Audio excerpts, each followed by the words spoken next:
Hey guys, what's going on? Inception here and welcome to another video today. Today, I'm going to be teaching you guys how to win more foot drafts. Now, this is going to be completely team related in terms of the selections that you get in the game. The reason why I'm making this video is because sometimes when I make draft videos, people always question the selection of players that I'm using, right? Because they'll say, why don't you use this player instead of this player? Or why don't you use this player instead of this player? So I'm going to show you guys exactly how I do my drafts and how you can win more drafts.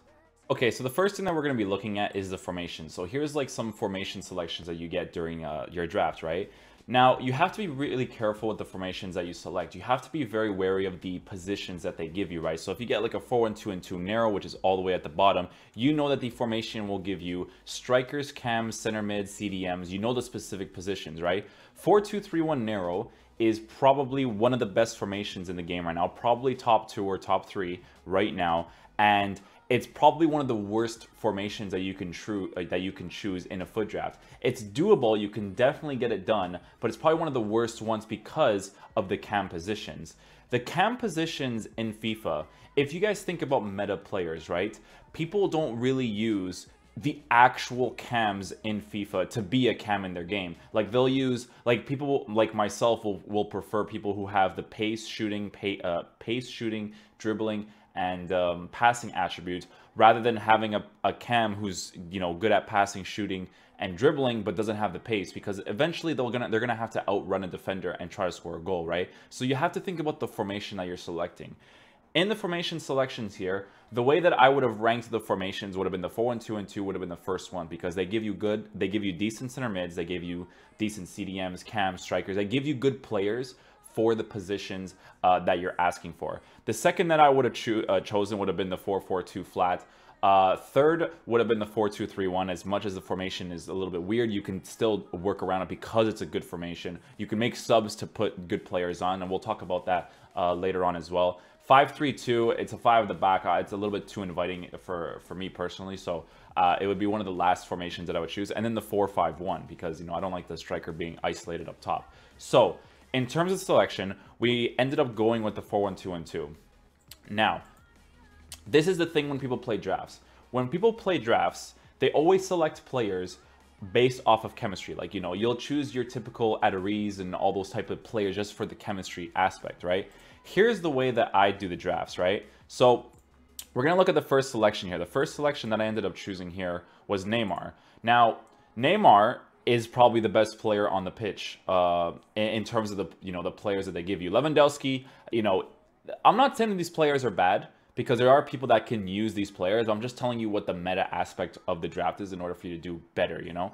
I wouldn't want the 82 pace on Lewandowski, even though he's a really strong guy. He's probably really good at taking long shots, but I'd rather much have a Neymar. If you select Neymar, Neymar is not added into the starting 11 of a 4-1-2-2 because there's no left wing position and there's no left wing back position, right? He'll go on the pitch if you're playing a 5 at the back with a left wing back, or if you're playing like a 4-3-3 and then, you know. So what I do is I choose Neymar and I make him my substitute player. When you put a substitute on the pitch, they get 6.25 chemistry. If he gets sniper, he's still getting some boost, but his card is already really good. So I prefer Neymar over a lot of the people that you see over here. So we ended up going with Neymar as our first selection. Now, the way the rest of the team works out, again, this is not necessarily a fun way of doing draft, but it's the best way for you to win your games. The best way for you to win your games is to go with an EPL team, an English Premier League team. The reason why is because they have the best meta selection and the best drop rates in foot draft. You'll notice that I would say for more than 90% of the times that you play foot drafts, the draft always revolves around the EPL. You'll notice that the drop rate for, you know, leagues like the Super League and stuff, they don't really happen, even though the Super League is not the greatest league in the world to, you know, play a draft with. The draft selection usually ends up being EPL players. Now, the players that you put up top, right, your front 3, your front 4, whatever it is that you're using, whatever formation it is that you're using, don't focus too much on the quality of a player, right? So, for instance, when you see this draft selection here, you'll notice that I choose Harry Kane over Mertens. It's not because Harry Kane is a better player than Mertens. It's because I'm well aware that the team is going to revolve around an EPL team and that I'm not going to use Harry Kane. My brain is already thinking, okay, I'm going to use Neymar in the squad instead of Harry Kane because Neymar is a better player than Harry Kane, right? So I'm thinking right now to try to get 100 chemistry with a well-balanced team that can attack and defend really well together, right? So you'll see with the rest of the draft selection, I get Gabriel Jesus. That's like the first one that I get because he's an EPL player. Again, we get Afellay in this position. You get that for the chemistry. CDM, I think we get Bakayoko. Obviously, you get the Bakayoko. Sometimes you'll get selections, right, of players that are not necessarily from the EPL. But the thing that you have to do is compensate, right? So let's just say, for instance, in that situation there with Bakayoko, right? I didn't get Bakayoko and I didn't get Krakowiak. Don't use Krakowiak, by the way, because he's absolutely terrible in this game, in my opinion. I think he's god-awful. Let's just say you get other CDMs. Just get whatever, because the bench will give you players. It'll either give you a center mid or it'll give you a midfielder of some sort. So a left mid or a right mid that you can put in a center mid spot, and then you'll get a center mid that you can put in a CDM spot, and then you'll try to compensate and try to sub someone in, right? You get Bakayoko as a CDM, the right center mid. I do get very fortunate with the selections. Now, this is another interesting one, right? And again, this is down to personal opinion, but it's just because of how I play FIFA. I want it to be balanced, right? You're going to notice here, I don't know exactly who I choose, but I'm pretty sure I'm going to choose Herrera here. And the reason why I choose Herrera is because Herrera is a well-balanced player. He can attack and he can defend. De Bruyne has absolutely no defensive capabilities. And for me personally, I'd rather not have that in my team. I've tried him a bunch of times in the draft already, and he's just not a player that I enjoy using in my team. So that's why we end up not choosing De Bruyne in this situation, I think. I'm pretty sure I go with Herrera. You can even see that I think about it for a little bit. Like, do I want to go with De Bruyne? But then I realize, you know, he's just not the type of player that I like to use. So you'll notice here, there's good player selections, right? I could have gone with Ramsey, but I got Rafinha. The reason why I got Rafinha is because I overcompensate, right? I try to get players that are good in each position. I wasn't going to go with Ramsey because I know for a fact that on the bench, I'm going to get an EPL squad. And you'll even notice it here, see? So you get no EPL players in a center back role, and then you get no EPL players in a center back role again, right? So you're like, oh no, my team looks like it's going off course. And sometimes it does. Sometimes it actually does. But for the most part, it does go on course for the EPL. So you're going to notice that I get, I'm sorry if I don't pronounce his name right, but we get Zigeller in this situation. I think about it a little bit because he's not that great in this game. And look, no EPL goalkeepers either, right? So you think that you're in a little bit of a rut right here. You'll think that you won't get any EPL players. But then now you'll watch how the bench unfolds, right? So now we get Joe Hart. So we select Joe Hart as a goalkeeper. We put him in the team. Look, now we get center back options in which we get Valencia. And Valencia is a very good option to have in the right back spot. More selections come up, we get a center back Zuma card. And again, sometimes the EPL guys don't pop up, but then I could just use Bakayoko as a center back if I really needed to, because a CDM in a center back spot with full chemistry, which he won't be, he'll be on 6 or 7 depending on the manager and the selection of players that you'll get. He'll be on 7 chemistry with the manager, right? So I could even use Bakayoko as a center back. And you'll notice here that I get Mesa, who's actually a really good player to get in draft. He actually plays really well, way better than Krakowiak, 100%. And I ended up choosing him. And you'll notice why I choose him, right? Because in the squad selection, we have a center mid right there that's not on full chemistry, and he's not from the EPL. So we get a Swansea player, we switch him out, we put in the BPL guy. Now we're in a little bit of a situation here where we still have the center back not being an EPL player. Again, it works itself out. You'll see, I just got a Mahrez, right? A Mahrez in a center mid spot gets 7 chemistry. So if I didn't get another center mid, I could have just used Mahrez as a center mid. Yes, he's not great at defending, but you can't always get everything to be perfect in the draft. You try to do the best with the situation that you're in, right? So we end up choosing Mahrez here just because of the situation, right? So if I choose Mahrez in this situation, you'll notice that I can now get full chemistry with the squad. Because if I put Mahrez, right, as one of the center mids, and I put Bakayoko as a center back, and I put Mesa as a CDM, this team will now be 100 chemistry. And the balance is near perfect. Now, again, you know, you'll have players like Kurt Zuma and Ziegler who are not that great of defensive players. But again, you have to compensate a little bit because sometimes you don't always get the perfect type of squad, right? So I don't think I end up doing that right away, but that's already the thought process of what I'm thinking of before I make the draft, right? So you'll notice that I take out Mesa. I put Mahrez off to the left side because, you know, he's left-footed. But that's not what I'm thinking about right away. You'll notice here, I get Mane and Sanchez. Now, people would wonder, why do I not choose Sanchez? Because Sanchez, on 7 chemistry, can fit in an EPL squad. You can put him as a striker. Now, that is down to personal preference, right? The reason why I chose Mane over Sanchez is because I'm already well aware that my midfield from this part right here and downwards, all of this right here, except for Afellay, Gabriel Jesus, and Harry Kane, is already balanced, right? So, again, all I have to do is put Bakayoko as a center back and then put Mesa as the CDM, and the team's really, really well balanced, right? It has the good work rates. The team is pretty solid. It's not perfect because it's not complete meta, but it does help the situation. I choose Mane because I like Mane better than Sanchez. That extra pace and that quick dribbling that Mane has is just really nice for me. And I'm already thinking in my brain, okay, I think I'm going to use Mane as my cam or as my striker when I'm in game. In game, I'm going to substitute him in, right? So that's why I choose Mane as a selection. All these players here are completely irrelevant. Doesn't matter who I get in this situation. You can get, these are the type of players that if you get them, you can see I'm even contemplating like who I should get. These players are irrelevant in the situation that I'm in. You can just choose whoever you want. You can even choose Lewandowski if you want to have fun with him in the draft. Not ideal to use in the draft, but if you want to have fun with him, then that's who you would use in the draft. You can see I choose Buffon because it doesn't really matter. Next selection we get Mbappe. And I'm pretty sure I choose Mbappe in this situation as well, because I don't think I need Mignolet, so I'm pretty sure I choose Mbappe. Because I didn't watch this video yet, so I'm not 100% sure who I choose. But it's just like, it's situations, right? Because now, let's just think of it like this. If I want to take out Gabriel Jesus, which I can put in Mane, Neymar, and Mbappe as my front 3, and a team would basically be perfect. The team's going to be 100 chemistry. You can see right now that it's 94, right? But the thing is that, again, with the situation before, I could put Bakayoko as a center back, Mesa in the pitch, everybody's 100 chemistry. And then I can put on 3 players that would be on 6.25 chemistry, and they would give me, like, really good attacking options, right? Gabriel Jesus is really good, but I prefer to have a Neymar over a Gabriel Jesus because Neymar is a fantastic player in this game, right?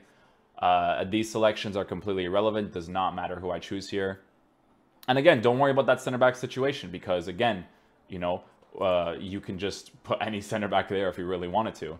In this situation right here, right, I may choose Varane. There's a chance that I might choose Varane here. I think I do end up choosing Varane. Or yeah, I'm contemplating a little bit because it's Ronaldo. Ronaldo is amazing in this game. Like, if you have Ronaldo, if Ronaldo pops up, I would say 97% of the times you should select him over anybody in your squad. But my thought process in this situation was this. I already have 3 good attackers. If I get Varane, I'm going to have a well-balanced team with 2 decent center backs, a decent back 4, a decent midfield, because I'll put Mesa back on the pitch, right? Most likely. Or I'll even keep Mahrez just for the fun aspect, right? Ronaldo is just too good, right? But I may choose Varane here just because I have good attacking options. So let's see who I end up choosing here. So I do end up choosing Varane. That is a rare occurrence with me, but it's because of the situation that I was in. I ended up choosing Varane because of the fact that, you know, I needed a better center back in that situation. So I could have done the whole Bakayoko thing, but I might as well have a good center back because I already have 3 good attackers in Mbappe, Mane, and Neymar. So the rest of the selection is completely irrelevant. The draft is now completed. I think now we need to choose the manager. Managers are completely random. You know, if you don't get the right manager, like Joe Hart, I think is the only one that actually gets the chemistry. We end up choosing the English manager, and then the team ends up getting a 98 chemistry. Again, This is not how the draft ends up being. We could put Mesa on the pitch. Mesa gives me 100 chemistry. I might just keep Mahrez on the pitch, but I'm pretty sure that I don't end up doing that.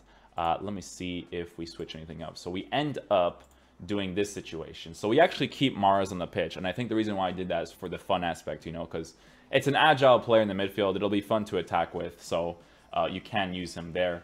Because, you know, left-footed player on that side is always very nice. The rest of the team is fine, right? You got Herrera on the right side, Bakayoko's a CDM, 2 good center backs, decent fullbacks. Ziegler's not that great, to be fair, but, you know, you do with what you get. And then now I already have Mbappe, Mane, and Neymar set up on the bench, excuse me, just in case I want to sub them on. So that's one draft, right? I'm going to show you guys a different draft, just to give you guys different examples, right?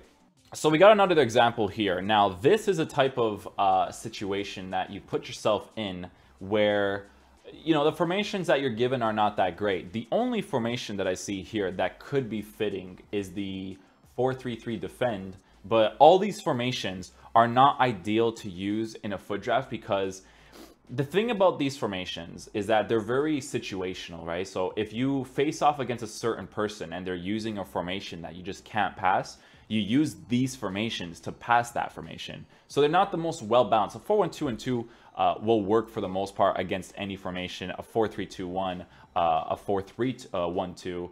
Those are 4-2-3-1 wide. Those are the types of formations that work against any type of formation. But these ones are very specific to if you cannot break someone down defensively. So I think in this situation, you may choose the 4-3-3. You can see a little bit of contemplating in terms of who I choose. But we end up going with the 4-3-3. So again, the selections come up, Ronaldo comes up. You see Bergkamp, right? Bergkamp is there if you want to have fun. If you want to try out something different, you try out a Bergkamp because, you know, the whole point of FIFA is to have fun. But I think for me personally, I don't think I'd go with Bergkamp in this situation. Like, I think about it sometimes, but I'm like, Ronaldo. The reason why I choose Ronaldo again is because he's amazing in this game. He's a game changer, right? Again, you'll notice how the rest of the draft selection goes, right? I get Ings. Why would I choose Ings over the other guys? Again, because of EPL. I'll probably get the players on the bench anyways. These guys you see here, completely irrelevant. I just choose anybody. Over here, we get Pogba. End up choosing Pogba in the CDM position. Other CDM position, we get Bakayoko. Already the team is looking pretty well balanced, right? You got 3 EPL players. On the right wing side, we even choose Narsing over players like Felipe Anderson, you know, or even Bia Biani, because Narsing gives me the chemistry with the EPL players, right? So, again, the drafts, in terms of a meta selection, always revolves around, it's not always, I would say over 90% of the times revolve around an EPL team. Because you'll notice with the selections that they really kind of, sometimes they just kind of like force the EPL aspect on you, right? So that's the type of players that you're going to want to select for your team, right? This is me looking at one of the patch notes here. And you'll notice as the drafts, again, carries on, you'll notice that, again, the team completely revolves around the EPL, right? It's just kind of how it goes. It's the situation that you're put under. Again, you'll notice a situation here. Look at the player selections that I have. If I really need to, because I don't really like Christian Eriksen too much, if I really need to, I can take out, I can put Pogba over here to the left side, Bakayoko over here to the right side, and then have Willian maybe as the center mid cam, or even keep Eriksen just for the fun aspect, but it's not necessarily meta, right? You'll notice, this is me changing the instructions and stuff. Look at the bench, right? On the bench, I didn't get that many good attacking players, which is not a problem because I got really good attacking players in the starting 11, right? So you can see Ronaldo's just chilling here on the bench. Ronaldo will 100% replace Danny Ings. He'll probably be the only player I have to replace. I might even switch Sanchez over to the right side just because of the low driven shots across the body. Depending on the situation. Sometimes I'll notice that it's hard to pass someone's defense. Maybe keep Sanchez on the left side to cut inside and finesse because it's very effective in this year's game. I can use Willian on the left side because he does have a 4-star weak foot. And again, it's just the situation that you're put under is what you use for your current squad. So again, you can put players in the game right away for certain chemistry, but it's just the way that I think when I'm playing my draft. I put Valencia as a center back because he's high work rates, decent heights, really good defensive capabilities. So I do end up using him. Sacco and Alonso are not very good players to have, but you can see from the bench that I didn't really have anybody else in terms of an EPL aspect and the situation that I was given to use certain players. So again, as you see this team right here, there's certain players where you'll be like, why didn't you use this player? Why don't you use this player? Why don't you select this player? I think of meta when I play draft. The whole point of draft for me is to win it, to get the best type of rewards, which in all fairness, they don't really give you good rewards anyways, but it's just a way of thinking when I select a draft. So again, when I go into the game, I end up taking Eriksen off, depending on the situation. If I want to try him out just for fun, I keep him on, but I do end up taking him off. I might put Willian in, I might put in Ronaldo. I even have a Depay just chilling in there. I could put Depay in the pitch. So again, I think about the balance, which revolves around the EPL because they have the most balanced players to put in each position. And then I think about who do I sub on. You have 3 subs that you could put in the beginning of the game and put them on 6.25 chemistry. Ronaldo's a god, so if you put him on the pitch, you know that he's going to do work for you. So that's how I do my drafts, just for anybody wondering what the best type of way to win the drafts are. Again, this is completely based on team selection, because here's the thing. When you play a foot draft, sometimes you won't win a foot draft, and it's not necessarily because the other person's skilled. Sometimes it has to do with the formation. Sometimes it has to do with the players you have.